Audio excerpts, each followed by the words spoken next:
As first of our guests, I would like to invite Judith Thissen from the University of Utrecht to take us on a time travel, on a journey to New York City about 100 years ago. Welcome. Thank you, Koen. Okay. Yes, I'm opening with a time travel, taking you back to even a bit more than 100 years ago, when the cinema was still a new medium and looking for its place in culture and everyday life in society.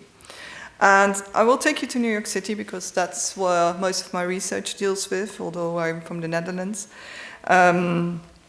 And at the time, New York was America's capital, cultural capital. It was also the center of the entertainment industry, also the film industry, because this is mostly before Hollywood became really the town and the city of cinema for America. And we'll look at this early history of film culture in New York and explore what it meant for women to go to the cinema, how it entered their lives, women and girls, and what it meant to them. And at the same time, I have to give a little warning because it's very easy to speculate about what it meant to them, but we have very, very little hard data for this period. It's only recently that we have, after the Second World War, really hard data, statisticals, etc., on movie audiences. And this is not just about women, so it's not historians who have marginalized women, but it's more generally about the audience. And we don't have memories of people either. When people started to get interested in early cinema, most of the people who went to the cinema in those years had already died. So all these sources which bring history to life, well, they're rather rare for this period. And I always say that's a bit the problem with historical audience research. I always look at it as a bagel. In the middle you have a big gap, that's the audience. And if you want to know about that audience, you have a whole big thing around it, that's the context. And that helps you to understand what is happening. And a bagel is a really tough bread. And I loved it the other day, a French colleague told me, why do you take a bagel? Why don't you see it as a gruyere? Something like a pig with a lot of holes. So that's a different interpretation. You can go for the gruyere or for the bagel, or perhaps put the gruyere on the bagel. But it's just a warning to say that you get a lot of contextual information from me, and then at the end, basically, I'm going to say what it meant for women to go to the cinema. Now, I'm taking you to the period what it's called the Nickelodeon boom. And I first give you sort of the general development for the United States. What we see in the beginning of the 20th century is an explosion of all kinds of cheap amusements, not just the cinema, also dance halls, dime museums, so-called penny arcades. And that really changed enormously the way the working classes spent their free time. And for a few years, the cinema just had to find its place as a fixed place. It was mostly in vaudeville houses. But when the first permanent movie theaters opened their doors, the movies really became the most popular entertainment of all. And this started around 1905, 1906. You get what we call Nickelodeons. The nickel is 5 cents. So it's 5 cent theaters. And that was very cheap, and almost everyone could afford that. It was very easy also. They ran continuous shows, so you could go in any time of the day. You didn't have to dress up. These were simple places. And they really meant for the working class. About an estimated, 3/4 of in the big cities of the audience of these cinemas were working class. And on the outside, they may look still a little bit fancy, but in the inside, they're usually quite simple. So you would have, basically, this is the piano, a screen, wooden benches, and the box office. And a lot of these places, they were former stores, or perhaps a factory building or a loft, but they're not billed as theaters. So, it would just take a few days and just put up everything, and then you could open. I mean, they really open almost overnight. And what were people seeing there? Well, basically we have no clue what they would see at one particular moment. There's no newspaper advertising. People just walked in. There would be posters outside, and the program would change very quickly. You know, especially in the big cities, they would draw mostly from a neighborhood audience, and so it would change like every 2-3 days. And sometimes the exhibitor didn't even know what we was going to show at the end of the week. He would just get new stuff from the distributor. And the programs lasted initially about half an hour, 40 minutes at most. But, you know, after more and more Nickelodeons came, there was competition and the programs usually grew longer. But, of course, we have a general sense what sort of films were shown. And many of them were actually from Europe. At the time, the European film companies dominated the international market, especially the French. The biggest one, Pathé Frères, was really the international market leader. So like nowadays, we have Hollywood dominating the market. At the time, it was European films. And a lot of the people, certainly for New York, were also coming from Europe. They were recent immigrants. So it's very strange. It was an American experience to go to the movies, but it would be a recently European audience watching European films. And quite a lot of Americans from the older stock were quite worried about that, because they say, hey, how can these people who go so often to the movies Americanize if they watch European films? So the films were usually short, very short, to, 15 minutes at maximum. That was the maximum capacity on a reel. But usually 5 to 10 minutes, and so you had a program of many short films. And when the reel had to be changed, most of these places did not have double projectors, so they would entertain the audience, perhaps with a song, of a sketch, and very popular were magic lantern slides, which were projected on the screen, and that you could sing along with the pianist. And so these illustrated songs were also part of the experience. So altogether, you think it's quite innocent as an entertainment. But as I said already, there was concern about if this would hamper the Americanization of immigrants in the big cities.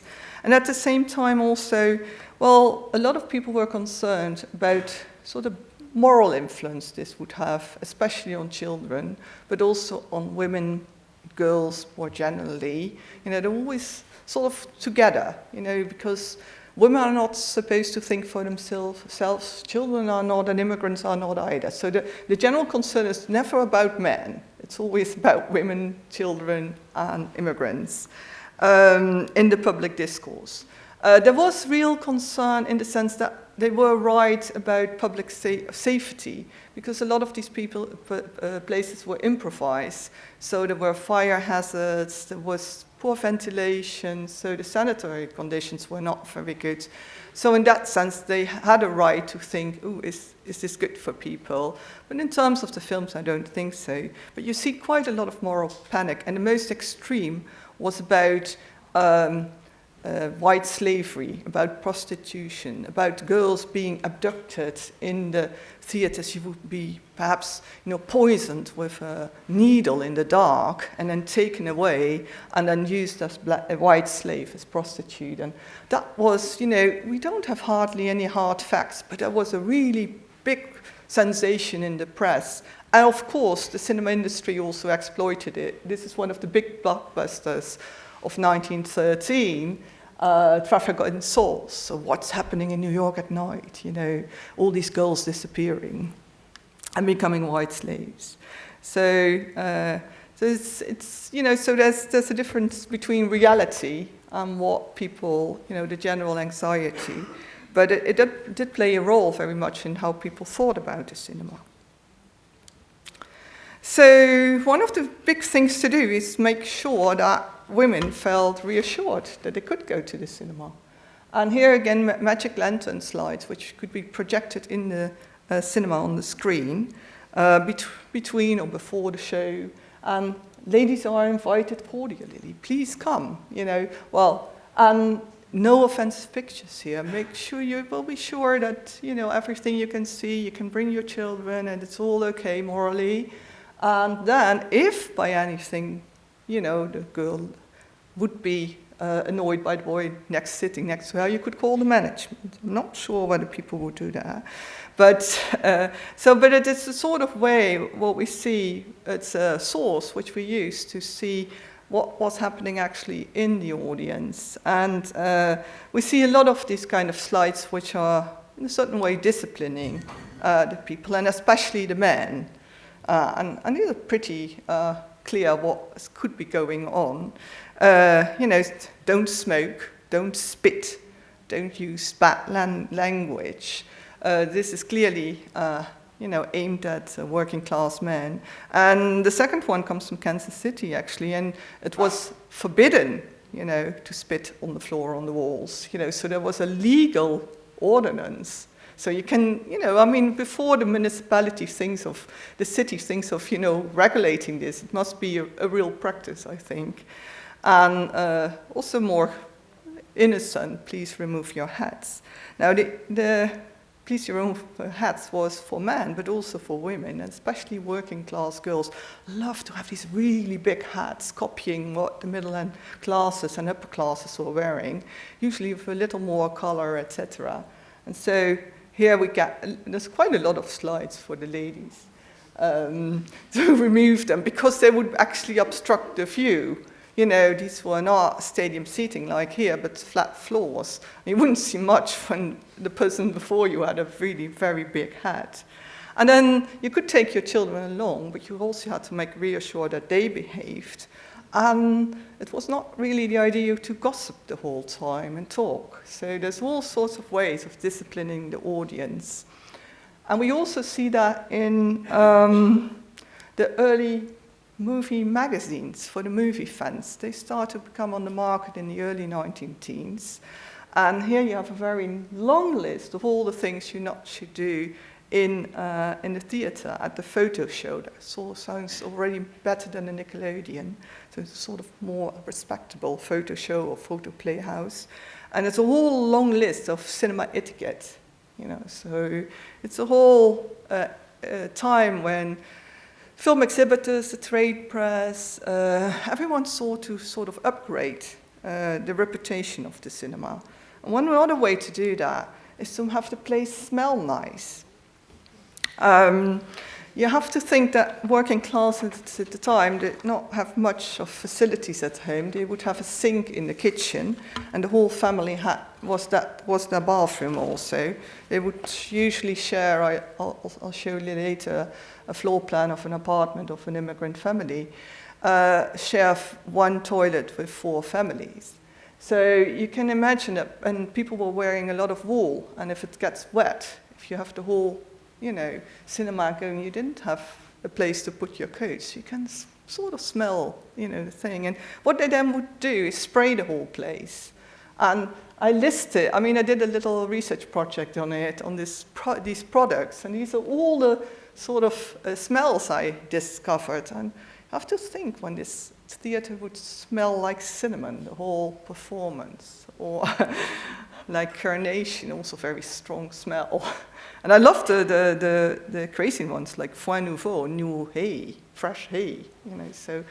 But it would spray it would go along the easels, and then, spray it. And of course, there was a smell, but it was actually a pretty strong disinfectant, and not a very healthy one, actually. So this gives you a sort of idea what's going on in this period. And then let's move really to New York City. We don't have exact figures of how many movie theaters there are. New York has 5 parts. Manhattan is the center. We have 5 boroughs. And in total, we think that between 1906 and 1909, there were about 800 to 900 movie theaters that opened. So it's incredibly dense. In Manhattan alone, around 300 to 400. This is a map made by colleague Ben Singer, quite a long time ago already.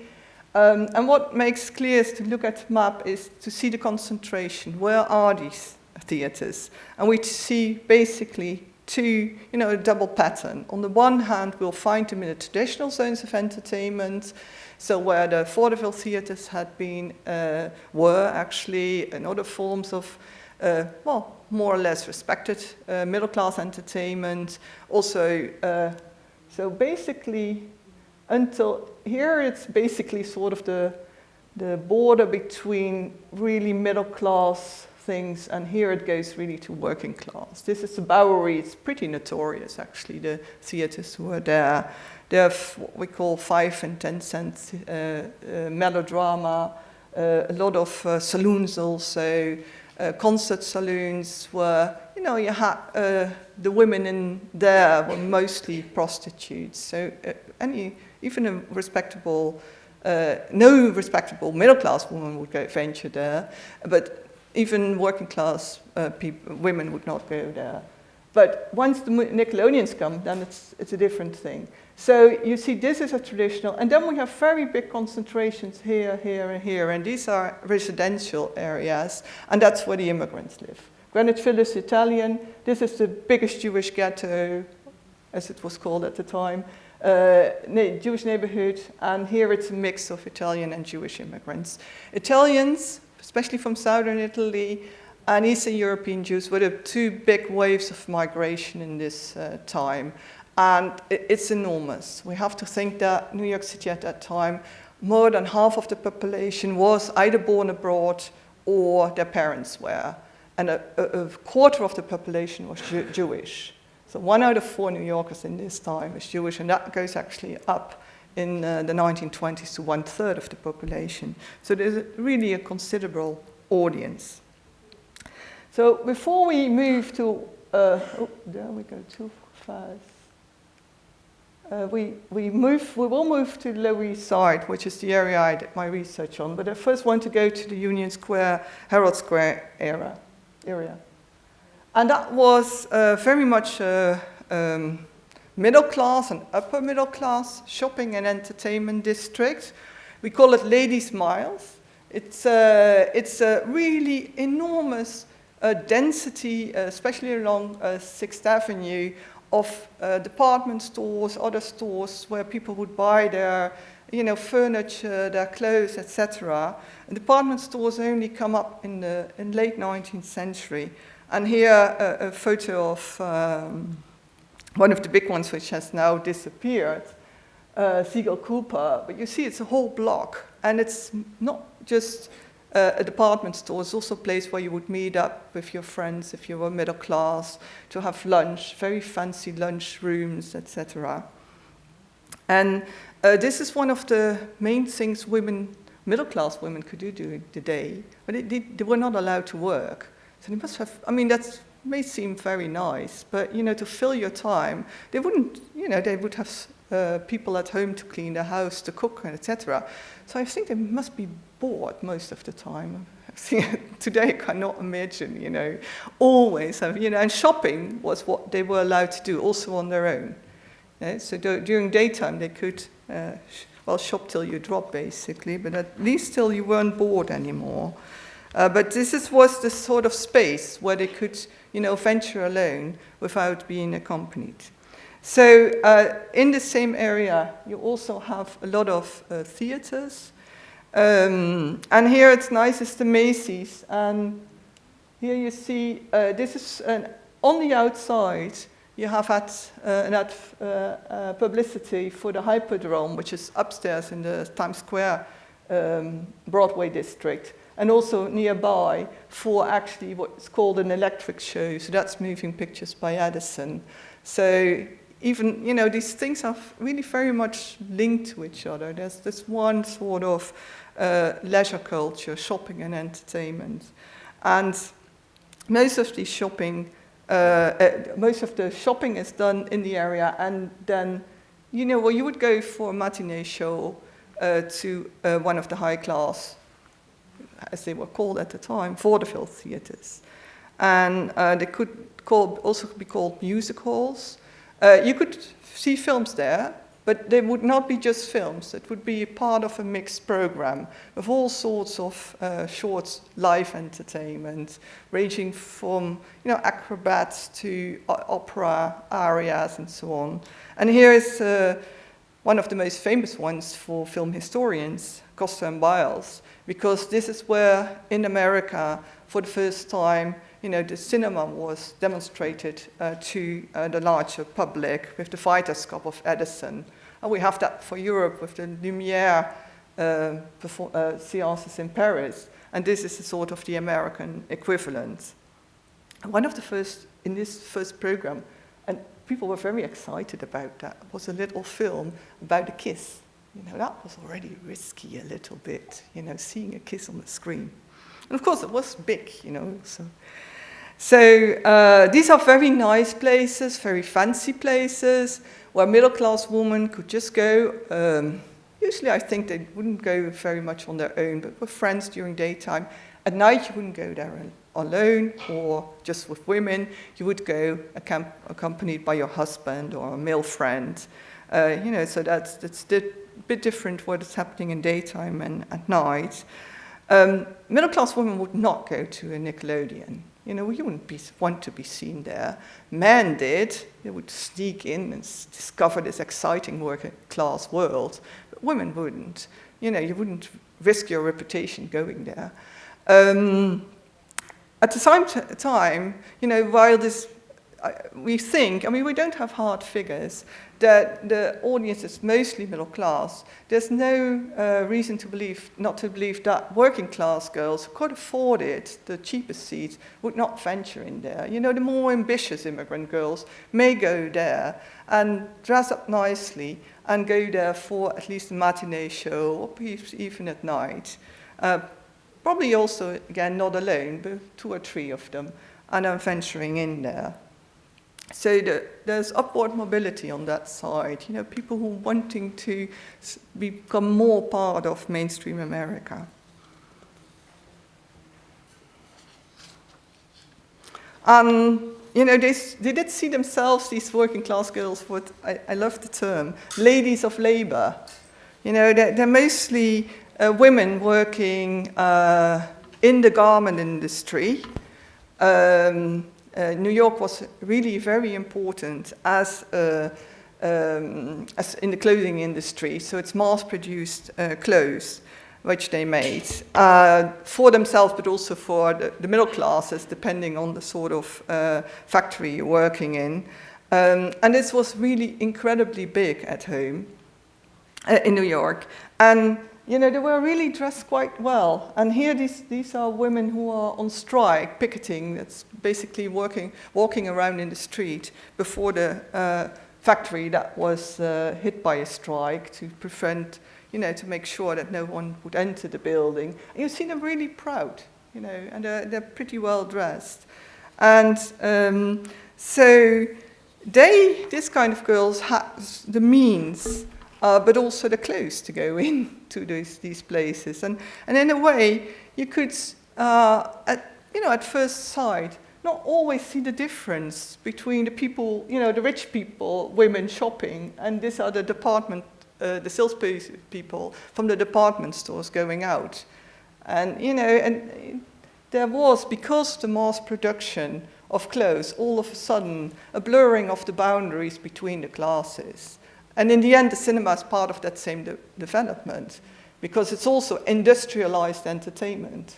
It's canned entertainment, So it's this area where you see that a mass culture is emerging, which is accessible for a lot of people and really transforms their life and making the differences between the classes less strong. And I had to think about this. Perhaps some of you may have seen this film, 1927 blockbuster with Clara Bow. It's called It. It's a really funny and nice film. And here it's it's really in a certain way the topic of that. It's she's a shop girl working in one of the department stores, and she falls in love with the boss. And then he invites her for dinner, and of course she has nothing to wear. I mean, she's nicely dressed for daytime. She has her thing, and then her daytime dress, work dress, is transformed in a little black dress to be able to go out with the son of the department store, the owner. And of course it works well as long as she comes in. And then she gets the menu and she doesn't know how to read it, and then she has not the table manners. And then, of course, the whole thing, makes clear that she's really a working girl.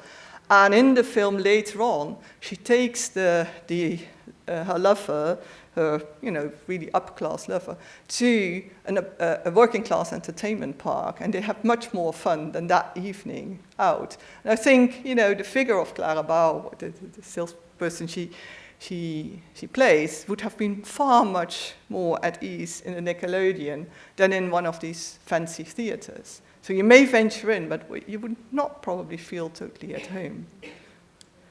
So go to the Lower East Side, one of the really most densely settled areas in the world at the time, and with it's also the highest density in terms of Nickelodeons.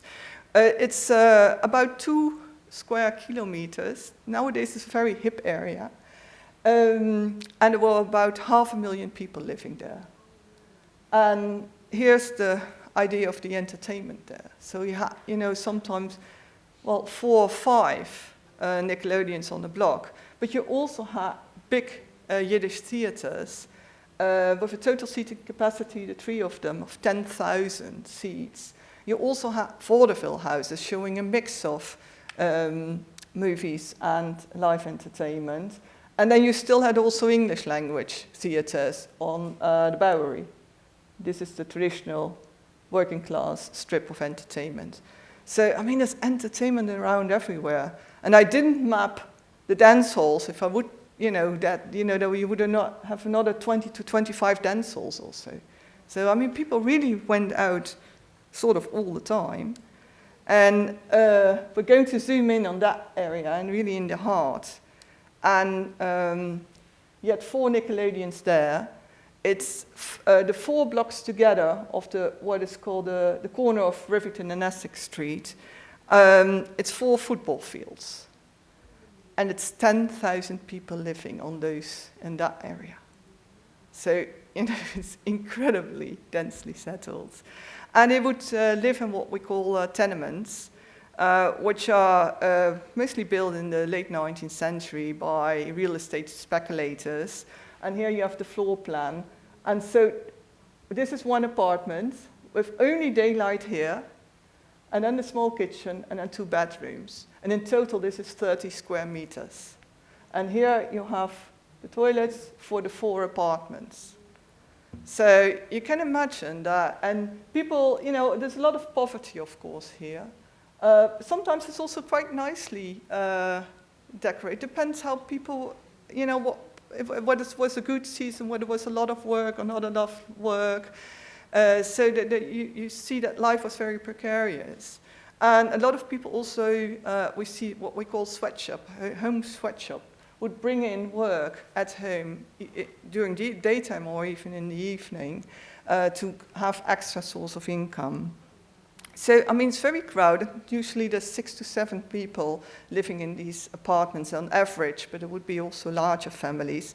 So it's very normal, I think, that people want to go out. They want to leave this cramped setting, and they love to go to the cinema. And that was really around the corner. So here we have a closer look at the cinema. So we have very detailed maps for this period, which is nice.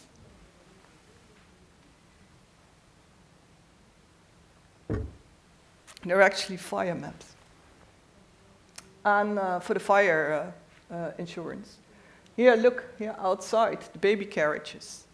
Women would go in during daytime and take the babies. Must be quite noisy there. Leave the carriages outside. Now, these are 3 typical Nickelodeons. This one opened in 1908, and before it opened, it was a stable. And when it opened, you still could smell the horses. I have a very detailed history of that one, because the guy who opened it later became really a local mogul, having about 20 theaters. But he started out with his Essex Street Theatre. This was a furniture store, and this was a bank. And this building has a very different history. So it's why it's also marked in pink. It showed a mix of vaudeville and moving pictures. So a sort of small vaudeville theatre, but very soon it already became mostly moving pictures. But the most interesting part of this, the history of this building, is that it goes back as a place, as a meeting hall, back to the 1880s. So I'm taking you back to the 1880s and look from there how the building transformed, because it gives us a sense how the movies entered the lives of immigrants and working class people more generally.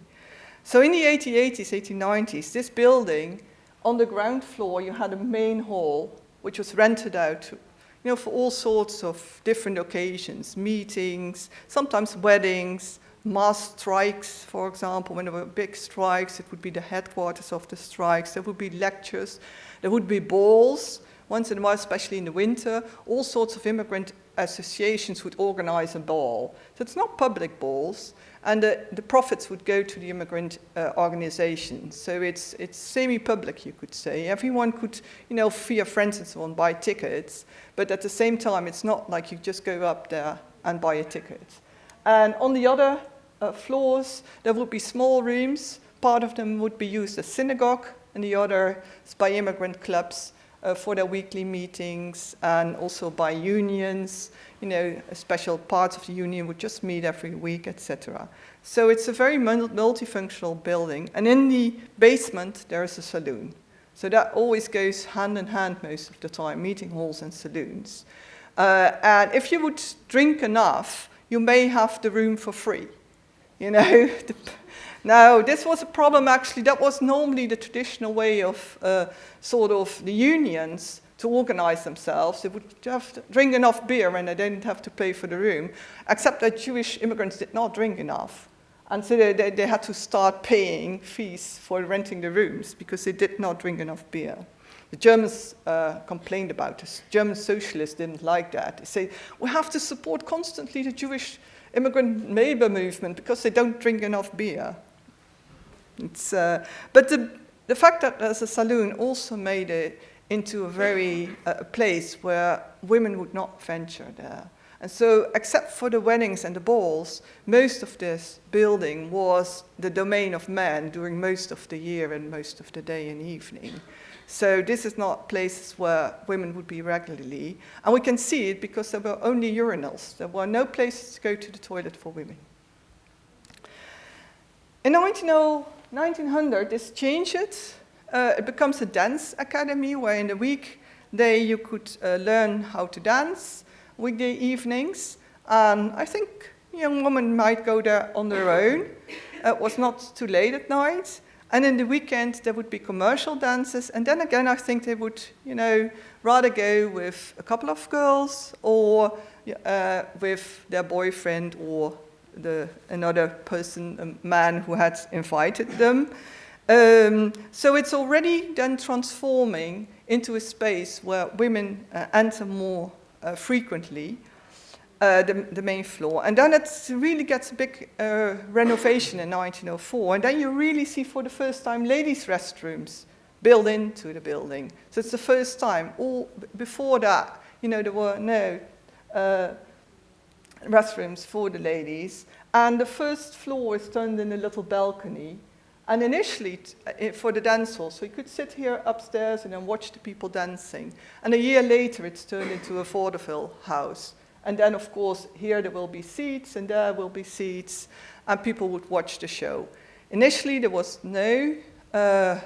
no movies on the program. We know that. There were some advertisements for this vaudeville theatre. It was what they call family vaudeville, so women could also go there, but usually in a family setting. It's a whole discussion in the Yiddish press if it would be respectable for a Jewish woman to go to a Yiddish musical. And because there's still, the problem is still that, they sell alcohol. And the drinking accompaniment, that just gives it too much of a male rough side. And it's very striking that when the place turns into a movie theater, the saloon is closed. And we see that over in a lot of places. So there's no drinking anymore associated, not drinking of alcohol, with going out to the pictures. And that sort of makes it much more accessible for women. And this is not just for Jewish women, it's for all women, working class women. And the price drops from 5 to 10 cents. Usually, I mean, we call them 5-cent theaters, but on the weekend, they usually, on Sunday, which was the best day of the week, they would often charge 10 cents. Because, the demand was so high, they just could, raise the price. So this building then initially has some Yiddish vaudeville acts, and by 1913 it only shows moving pictures. It's very small. It's a one-man business. It never became part of a larger chain. And by the 1920s, in 24, it closed because it could not compete anymore with more modern theaters. It was a makeshift theater right from the beginning. Although there was a renovation, it's still, you have to think, it's only, rather, simple in terms of comfort. So, who would go there in terms of audience? Well, we have very few really concrete memories of people. Sometimes something pops up, like this quote. It's not about the Golden Rule, but more generally, where Bella Spewak, who was later a scenarist for the movies, she remembered that her mother said she wanted to get rid of her, and said, like, okay, here you have some money and go to the pictures and buy also, which kinds of night, buy yourself a pair of new silk stockings. Here we get again, this mass consumer culture, which is about more than just the movies or just fashion. It's all sort of linked to each other, what the excitement is.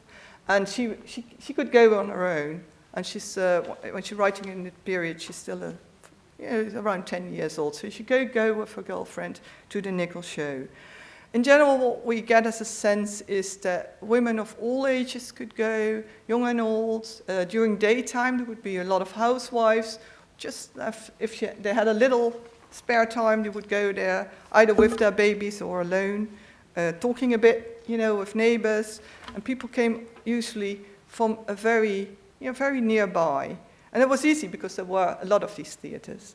And for the Golden Rule, we know exactly, and we have a glimpse of how nearby they came from, because there was an accident. Now, it's a sad thing, accidents, and it's fantastic for a film historian, because I have about 10 Nickelodeon accidents in Manhattan and 5 in my neighborhood. And then, it's big news because, there's this public concern about the safety. So all the newspapers write about them. They interview people. We get the list of the people who were the victims. And in this case, one young man died, and about 40 people got hurt because the balcony crashed on the floor. People were so excited about the new program that they were, all crowding on the balcony, and that collapsed. So it gives you some sense of also the building conditions. And so we have the whole list of the people who were victims. And not all were actually listed, but we have really very clear details. And what is amazing here is the age. The youngest was 11 of the victims, the oldest 24. More men than women, all Jewish, Eastern European Jews. A lot of them were in the 20s working in the garment industry, all from the neighborhood. And of course, this is for anyone who's into statistics. This is not, significant because the sample is too small, but still it gives them some idea where they come from. So the average distance to the theater is really different for the boys and the girls. So the boys come from young man come from a much larger area than the girls. And the girls are really, the one who lived furthest, and that's actually the oldest. She's a young woman. I think she's 23. It's 200 meters. So what is clearly here at stake is that women were allowed to go to the movies, young girls, basically.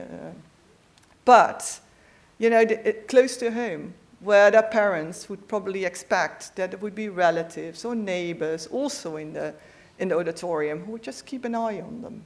So it was very familiar, and we have to think that a lot of these people went 2 or 3 times per week to the movies because it's so cheap, and it was really nice to go out and leave the apartment for a while.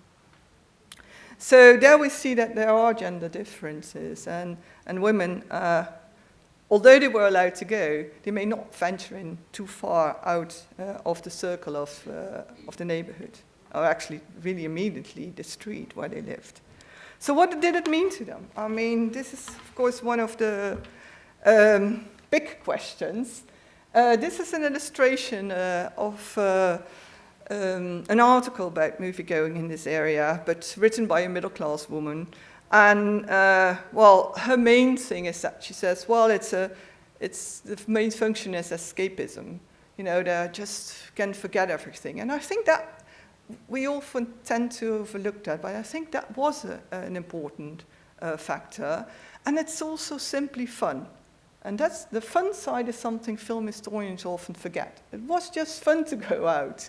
We often, you know, think in ideological issues and so on, but it was just fun. Fun to see these films, fun to be there with your girlfriends, excited to perhaps meet a boy which you had seen before.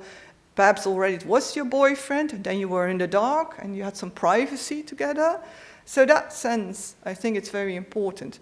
Now, these girls here seem to be really very silent and looking at the screen.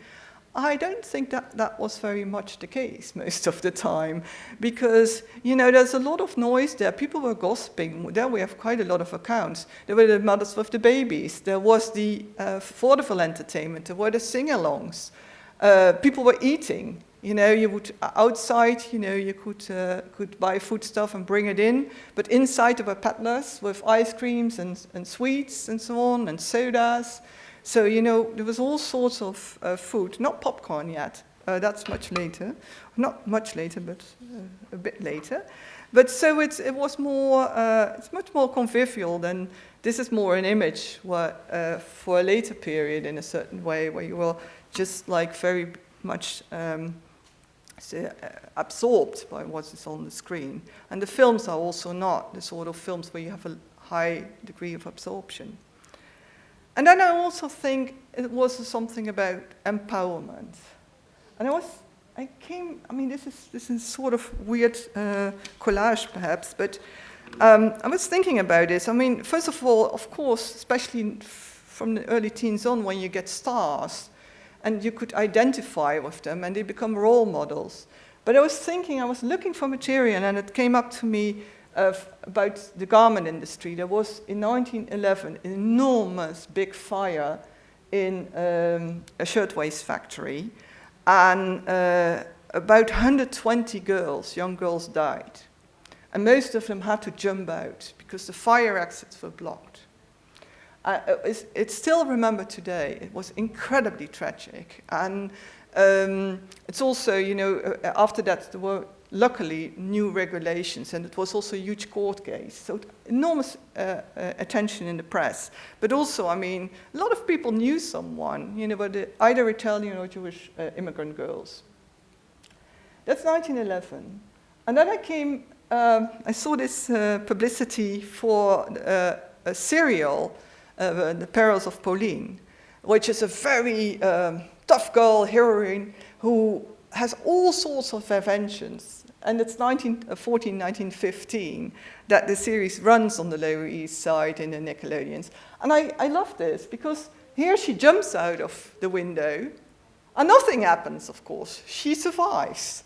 And so I think this kind of films, although we have no idea, but if you look at these things, this must have recalled for people who knew this story of the girls jumping out of the window to save their lives, but of course they did not, they died. And then here we have a totally different sort of possibility. And it was a dream world, but at the same time I think it could have empowered women to think